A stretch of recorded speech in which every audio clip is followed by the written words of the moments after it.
Los unicornios son quizás una de las criaturas que llevan más tiempo en la historia humana. Se les ha descrito en todas partes y de todas formas. Fuente de infinidad de cuentos y leyendas, los unicornios han acompañado nuestra imaginación siempre, desde las más grandes y locas aventuras hasta el sueño más dulce y tierno de muchos niños y niñas. Sin embargo, esta mágica criatura no siempre ha sido el caballo con cuerno en el que ahora pensamos cuando nos referimos al mismo. Escondiendo muchos secretos, esta criatura se mantiene como uno de los favoritos en la imaginación colectiva y hoy justamente hablaremos el porqué. Yo soy Rafael Peraza y esto es El origen de los unicornios. Los unicornios han sido reconocidos no solo por los millones de cuentos en los que aparecen, siendo caballos elegantes, adorables, nobles y calmados, sino que también estos animales no siempre fueron entendidos de la misma forma. Las primeras versiones del mito proceden del médico griego Tesías, aproximadamente en el año 400 a.C., en este siglo. En su libro sobre la India, en cuando él va y la visita, lo describió como un animal silvestre con la apariencia de un caballo, pero con el cuerpo albo, la cabeza púrpura y los ojos color azul intenso. El cuerno de esta prodigiosa bestia, según la descripción de Tesías, era negro, con la punta roja y la base blanca, y tenía propiedades medicinales que permitían sanar problemas estomacales, epilepsia o envenenamientos. Después era descrito como un animal blanco con cuerpo de caballo, barba de chivo, patas de ciervo y cola de jabalí o de león, con un cuerno espiral en su frente que crecía recto hacia adelante. El unicornio era un animal de hábitos solitarios según los griegos y muy esquivo, pero igualmente agresivo, así que su caza era particularmente difícil. Más adelante, siglos después, los nobles medievales enviarían cazadores hacia la propia India para dar caza al unicornio. En muchas versiones se ha conocido diferentes formas físicas de los unicornios dependiendo del lugar donde se encontrara. Estos tienen diferentes formas, por ejemplo, mientras que para la mayoría de Occidente su aspecto es el de un caballo joven, generalmente blanco, con un cuerno en espiral, patas de antílope, barba de chivo y una cola de aspecto leonino, en la India se le reconocía como un asno con muchísimos colores, todos muy distintos al blanco, y en África se creía que esa criatura era más como un antílope con un solo cuerno. Esta última imagen se sacó de un animal del Tíbet llamado el asmoterio, o también conocido como unicornio del Tíbet. Existen tres hipótesis que intentan explicar la aparición de la leyenda del unicornio en el continente europeo. La primera procede de las expediciones romanas y macedonias hasta Tailandia. Existen relatos de criaturas de un solo cuerno, probablemente rinocerontes indios. Si el hipopótamo en algún momento fue llamado como caballo de río por los exploradores griegos, tiene sentido que igualmente describieran a un rinoceronte indio como un caballo con cuernos sobre la cabeza, ¿no? La segunda proviene de los pueblos vikingos, que comerciaban en el interior de Europa dientes de narval. En Groenlandia, donde los narvales a veces eran arrastrados por las olas hasta las playas y ahí encallaban, la gente se dio cuenta de que en esas piezas de marfil extrañas y abundantes podía haber un buen negocio en una zona más lejana, así que fueron llevados al resto de Europa a través de una red que pasaba por Escandinavia y se convirtieron con el tiempo en objetos de prestigio, codiciados por príncipes y hasta papas, que a veces ni siquiera sabían qué estaban viendo, qué eran estos cuernos. Las primeras representaciones artísticas conocidas de este cetáceo en el interior de Europa, estamos hablando de los narvales, eran similares a un unicornio pero marino, muy probablemente, y puesto que el mito está documentado desde la antigua Grecia, los pueblos nórdicos habrán escuchado el cuento y aprovecharon la leyenda preexistente para vender colmillos de narval como si fueran cuernos de unicornio, asociados a todo tipo de propiedades curativas. La tercera tiene su origen en el descubrimiento que se dio en el 2008 en el Parque Natural del Prato de la Toscana italiana. En este se ha documentado un corzo con único cuerno en el centro.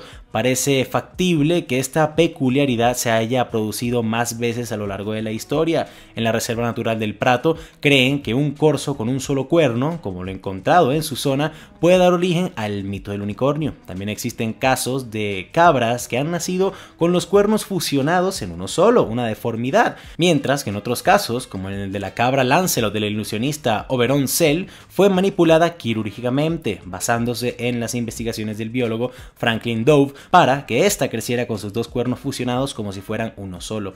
A este tipo de cabras se les suele llamar popularmente como cabras unicornio. No solo se reconocen diferentes aspectos físicos de esta singular criatura, sino que también se le ha conocido por diferentes atribuciones en su comportamiento. En la Edad Media, el unicornio fue conocido por su significado de fuerza y estaba considerado como un animal fabuloso, capaz de derrotar a animales más fuertes físicamente, incluso a elefantes. Además, se cuenta que los unicornios son seres solitarios que viven apartados y a los que el resto de los animales respetan mucho. Se dice también que no se dejan ver más que por los puros de corazón y que entre ellos solo los más puros, los hechos de bondad y ternura, solo esos podrán tocarlos y poder ver al unicornio. Por otra parte, esta bestia legendaria no solo se asociaba a la pureza, era también salvaje, temible, indomable. De hecho, debido a la fusión de estas características, el unicornio fue elegido como el animal oficial de Escocia y hoy en día lo sigue siendo, ya que los escoceses se vieron reflejados en sus características. Son también un pueblo orgulloso, valiente y luchador, dispuesto a batallar hasta extremos impensables para que no los conquisten y para mantener su libertad. Esto se ve en la historia de Escocia y sus muchas batallas contra los británicos y demás pueblos extranjeros. Siempre se ha atribuido el salvajismo, la reticencia, pero al mismo tiempo la nobleza de los escoceses, y de esta manera este animal fue incluido en su cultura y organización tanto política como económica. Se cree que el unicornio se utilizó como figura representativa por primera vez en el escudo de armas de Escocia durante el reinado de Guillermo I en el siglo XII, además en el siglo XV durante el reinado de Jacobo III de Escocia y también los de sus sucesores. Además de esto, también se crearon monedas de oro con el unicornio grabado, los unicornios y medios unicornios. Si eres de las personas que les gusta coleccionar todo tipo de rarezas y tienes mucho dinero, esto te encantará, ya que hoy en día en el Reino Unido también existen ediciones especiales y carísimas de oro con este animal. Cuando Jacobo VI de Escocia se convirtió en Jacobo I de Inglaterra, uniendo así las coronas de ambos países, el monarca decidió modificar el escudo de armas para reflejar el cambio. Antes el escudo escocés mostraba dos unicornios, pero a partir de ese entonces, uno de ellos pasó a ser un león, el animal nacional de Inglaterra. Esta sigue siendo la distribución del escudo de armas del Reino Unido hoy en día, aunque existen dos versiones. En la de Escocia vemos el unicornio a la izquierda y el león a la derecha, mientras que en la inglesa vemos a los animales al revés, además de otras pequeñas diferencias. Volviendo al unicornio como criatura, el cuerno del unicornio ha venido siendo a lo largo de la historia un objeto al que se le cree dotados de grandes poderes, incluyendo purificar las aguas. Esto lo sabemos ya que el Museo de Cluny muestra un sorprendente contenedor de agua de aleación de cobre de los años 1400 con la forma de un unicornio. Dicho contenedor fue encontrado en Escocia, usado para el lavado de manos simbólicos durante la misa o para antes de comer. También está la curación de cualquier herida y el alargamiento de la propia vida. Si se usaba una vez reducido a polvo, este polvo añadido a la comida podía neutralizar el veneno que pudiera contener. La medicina árabe del siglo XII ya lo usaba como antídoto supuestamente. Sin embargo, también se cuenta que si el cuerno se desprendía del animal, este moría sin remedio y sin piedad. Esto ha llevado a algunos a explicar que si hoy no encontramos unicornios es posiblemente porque fueron capturados usando doncellas puras como señuelos, para así poder quitarles el cuerno y usar sus poderes, sin importar que el animal muriera por ello. También se decía que un unicornio que vea su voluntad reducida, es decir, que fuera capturado, no tardaría mucho en morir, ya que esos animales necesitan del ecosistema al que pertenecían. Ellos, como criaturas inmensamente poderosas, eran guardianes del orden y el equilibrio natural, por tanto tenían una relación simbiótica con el bosque y montañas que habitaban. Y es de suponer que en el caso de haber existido alguna vez animales semejantes, rodeados de tal aura de esplendor, no habrían sido pocos los reyes que hubieran querido tener uno para ellos mismos, tal vez sin saber o quizás sin importar que encerrarlo era condenarlo a la muerte. Puede que todo esto suene muy loco, pero esto era leyenda popular y un conocimiento bastante sabido en la Edad Media.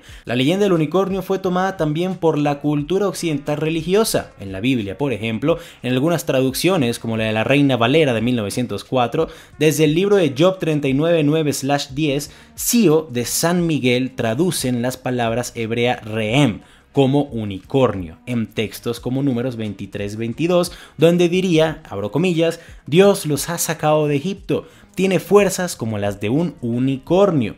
Pero algunas otras versiones más modernas han traducido la misma palabra reem más bien como rinoceronte en vez de unicornio, o como buey salvaje, toro salvaje, uro o búfalo salvaje, debido a que los traductores no conocían exactamente el significado de reem. Lexicógrafos modernos como Ludwig Kochler y Walter Baumgartner han mostrado que el término significa bueyes salvajes actualmente. Otras traducciones, como la traducción del Nuevo Mundo de las Santas Escrituras, vierten a reem como toro salvaje, dado que en español el término buey se refiere más bien a un toro castrado. Se ha sugerido también que el unicornio mencionado en algunas traducciones de la Biblia sería el Asmotherium sibricum, pero esta explicación parece menos probable, ya que el hábitat de esta pues eran las estepas de Rusia y Asia Central y no el territorio de la Palestina bíblica, por lo que la explicación más ampliamente aceptada es que en la Biblia el reem tiende a ser simplemente un buey o toro salvaje. No obstante, ya sea que se trate de uno o del otro,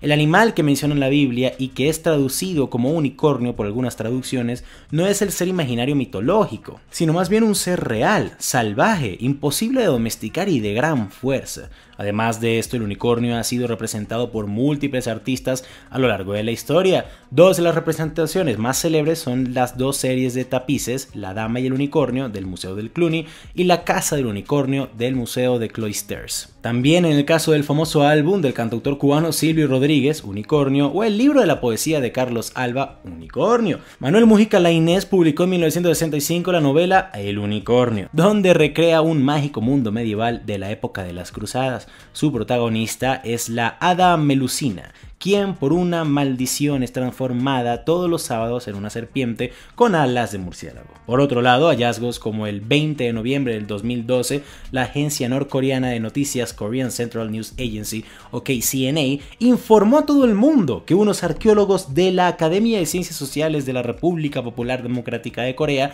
de la Universidad de Pyongyang, habían hallado los restos y la guarida de unicornios en Corea del Norte, lo cual probaría que sí existieron. La cueva estaba ubicada a 200 metros del templo de Yongjong, de la capital de Pyongyang, y el mismo comunicado certifica que una roca excavada en la entrada de la cueva reza lo siguiente: guarida del unicornio. Según la historia coreana antigua, existió un rey mítico, el rey Tomjong, que fundó una gran dinastía de la que se deriva la Corea actual.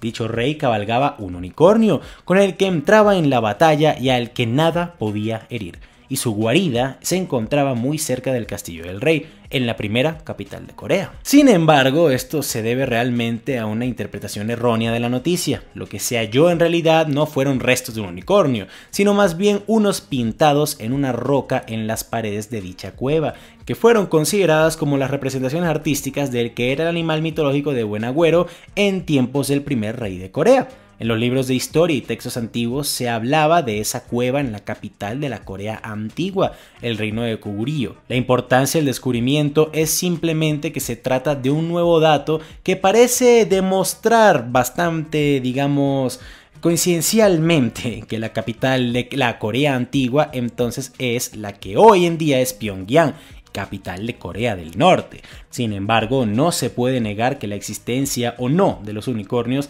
ha permanecido en la historia humana y en diferentes tipos de avistamientos o historias en todo el globo. Sobre ellos quizás puedan contar más de lo que llegamos a entender por medio de la ciencia. Y al final, quién sabe, amigos, a lo mejor sí existieron, o bueno, sí existen tal vez. Pero como no pensamos esto, o quizás realmente no existen, pues nuestra imaginación los trae a la vida con cada cuento que contamos. Y bueno, amigos, espero que les haya gustado mucho este video. Si quieren contenido diferente pero un poco más actual a diferencia de este video, los invito a que se suscriban y estén atentos del podcast Dicen que no sabemos, de mi amigo Francisco García, con el cual hacemos el Baúl Podcast, y de otro de mis mejores amigos de toda la vida, Miguel Quintero. Ahí en ese podcast hablan de cualquier tipo de cosas de relevancia, y de hecho hace muy poco estuve yo justamente hablando sobre la historia como tal del canal y cómo llegar a ser youtuber como tal, ¿no? Así que los invito muchísimo. mismo link en la descripción para que vayan, le echen un vistazo y si les gusta, bueno, díganles que yo los mandé por ahí. También quiero agradecer a todos nuestros Patreons por siempre estar al tanto, siempre estar pendientes de que el contenido salga y que siga mejorando, y también a nuestro editor Simón Gómez por hacer estos videos, por hacer que estos videos queden tan geniales. Sin nada más que agregar, yo fui Rafael Peraza para el baúl de los conocimientos inútiles y que tengan muy buen día.